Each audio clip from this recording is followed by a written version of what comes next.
Our drill sergeant, Martha, the Hammer Harding, had an ironclad rule about punctuality. Be 5 minutes early or face a 2-hour penalty, a rule she'd soon find applied to herself. Her decree stated that all recruits must be present and accounted for at the parade ground 5 minutes before the official 600 formation time. That meant 555. If you were even 1 second late, you earned 2 hours of latrine duty, minimum. The first victim was Private Jeremy Jumpy Johnson, who arrived at 555 and 3 seconds. Sergeant Harding bellowed, "Johnson, you're 3 seconds late. 2 hours of latrine duty. Your tardiness is an insult to this unit." Next was Private Lily Lightfoot Lopez. She clocked in at 556. "Lopez, you're a full minute past my deadline. 2 hours, go." Sergeant Harding's behavior was a classic example of the fundamental attribution error, judging others' failures as dispositional while ignoring situational factors. I had a lot at stake. Missing that formation would mean losing my weekend pass, a full 72 hours of precious freedom, and potentially a $50 deduction from my meager pay if I accrued too many demerits. I wasn't going to let that happen. I started preparing days in advance. I set 5 alarms, all strategically placed. I gathered my gear the night before.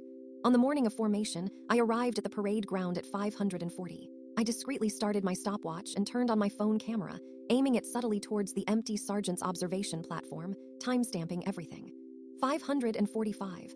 No Sergeant Harding. 550. Still no Sergeant Harding.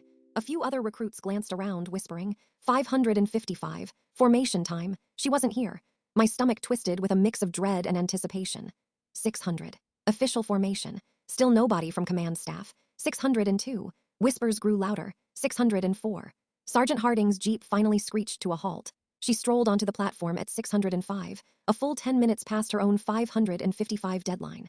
"Morning, recruits. Traffic was a nightmare," she grumbled, as if we hadn't all taken the exact same route. I stepped forward, holding my phone. "Sergeant Harding," I said calmly, "Paragraph 4, Section 2 of the handbook states all personnel must be present 5 minutes prior to formation. You arrived at 605, 10 minutes past your own rule." Other recruits, emboldened, pulled out their phones, recording.